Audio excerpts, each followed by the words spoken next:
Welcome back to Briggs on Books, where we talk to authors. You know, we've been doing this since 2008, and we called it Central Valley Books. But COVID made us redo everything we do. We had to couldn't have guests in the studio, so we learned this technology called Zoom. And now, after COVID, we're an international talk show. We rebranded to Briggs on Books, and we talk to authors all over the world every day. Later today, we'll have somebody from London, England, an author. So this is pretty exciting. Our next guest is from, I don't want to say right here in California. She's far away from us in California, in Ventura. Welcome, Reverend Bonnie Rose. Welcome to our show. Thank you so much, Mike. It's a pleasure to be here. Now, Dances with Dogs, at first I thought the book was going to be about dogs, but it's about a lot more. It's about philosophy and ways of thinking and feeling positive about yourself. Tell us about it. Yeah. So I think I wrote it because, first of all, I've had sort of an unusual trajectory in life. I didn't really know what I wanted to do, but I've been a nurse and an opera singer, and I was a cat handler for a Broadway show for a while.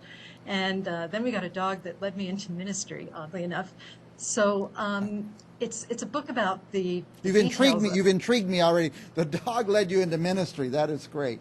Yes. Yeah. She. I went to ministerial school just because I was interested in studying philosophy and whatnot. And we have a very active dog.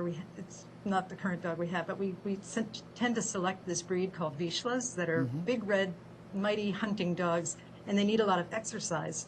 So I used to take her up to the beaches where I live in Ventura, where you can let your dogs run off leash. Not officially, but nobody minds. So anyway, I would let her run off leash, and then I was on the beach one day, and I met a woman who, I was wearing a shirt with our church's logo on it, and she recognized it, and she started talking to me.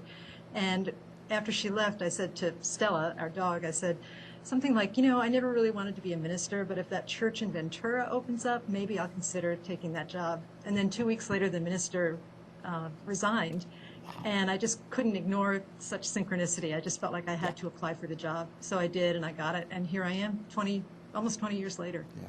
You being open to opportunities is what it's all about, I guess. Absolutely, yeah. Were you always positive and a secure person? No, oh my gosh, no, quite the opposite. And I still struggle a bit, but the book is a lot about, so the understory of the book is about understanding that it's not really only about me, it's about all of us. Anybody that has fears or insecurity, or anybody that doubts himself or is seeking some type of inner guidance or outer guidance or anything like that, people who fear death, it's all of those things. So in the book, it's kind of a path of many of the things that I struggled with. Fear of failure, that was a huge thing for me. It still is. It's not huge, but I still feel it sometimes. I still want to cling to success. But all of those things, all of those struggles, and then being cast into situations where I really, really had to confront all of them and find a better way rather than trying to bend the world to meet my needs. Yeah. I started working on myself and shaping myself to adapt in a different way that ended up being really positive, that ended up feeling much, much more permanent and reliable than trying to change every situation as it came along. It sounds inspirational. Who should read this book? Who would read it? Well, who should read it, I would say. Yeah. I know I'm going to give it to a couple of people I know, but. Well, good. Thank you. I feel really good about it. I feel like it will have an impact. Anybody that's struggling in the world with well, for one thing, the way the world is right now, and you mentioned COVID in the opening, that brought up a lot of people, brought us up against our fear of impermanence and our fear of uncertainty. Yeah. So anybody that's struggling with that, anybody that feels insecure, anybody that struggles with the idea that we're immortal beings trapped in a mortal body, anybody like that, I think it would be a good fit. The other thing about it too is that it's a little bit, it's comical. I call myself a comical mystical minister, and I also sometimes get referred to as the irreverent reverend.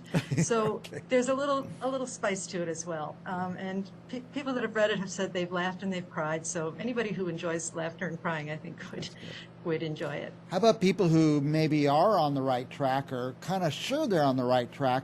Would reading this book give them some reassurance that maybe they're taking the right steps?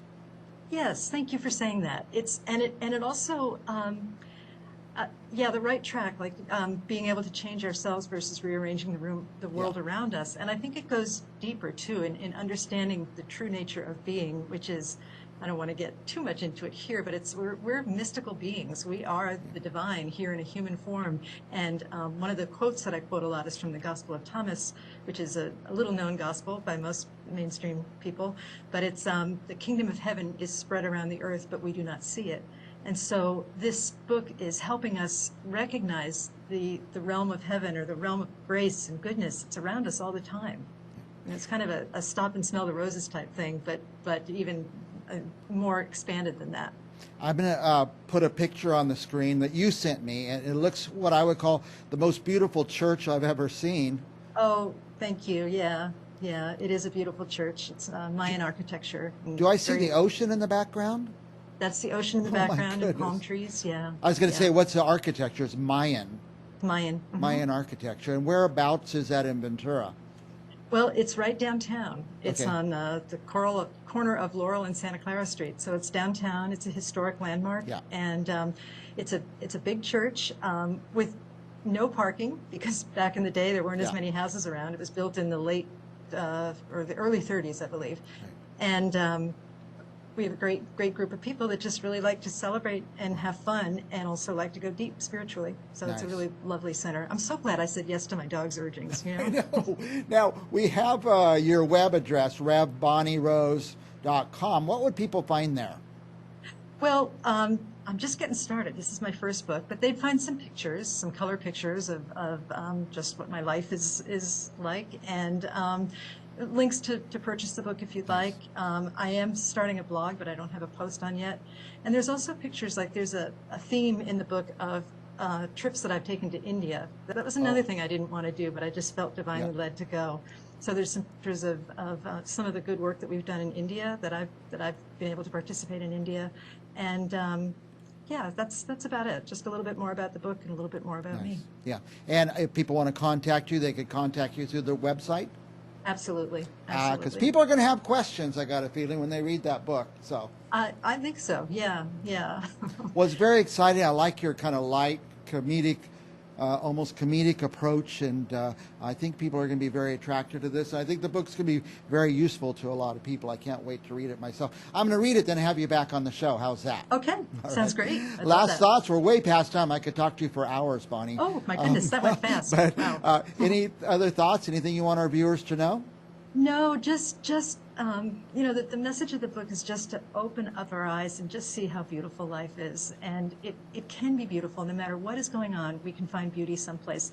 And the other big message is that one of the ways that we can find beauty is by doing small acts of kindness, like ridiculously small acts of kindness on a consistent basis. And that Very really nice. opens up our hearts Yeah. to be the beauty that we are. That so is- that's my closing thoughts, I think. That is beautiful. Thank you, Reverend Bonnie Rose. All right, check out her website, revbonnierose.com. By the way, Bonnie, your Instagram is what? It's Bonnie Hess Rose. Okay. Bonnie, yeah. my I had name. it's on the screen. I thought, oh no, somebody made a mistake, but that's right. Nope, Bonnie that's what it Hess is, Rose. yeah. In fact, I tell you guys this: our interns who go and find me guests, I say, look for the most interesting people, and they found you on Instagram. So I'm glad they Oh, did. So Thank you. thank you, So Reverend sweet. Bonnie Thank you. Rose. We'll be back with more Briggs on Books right after this.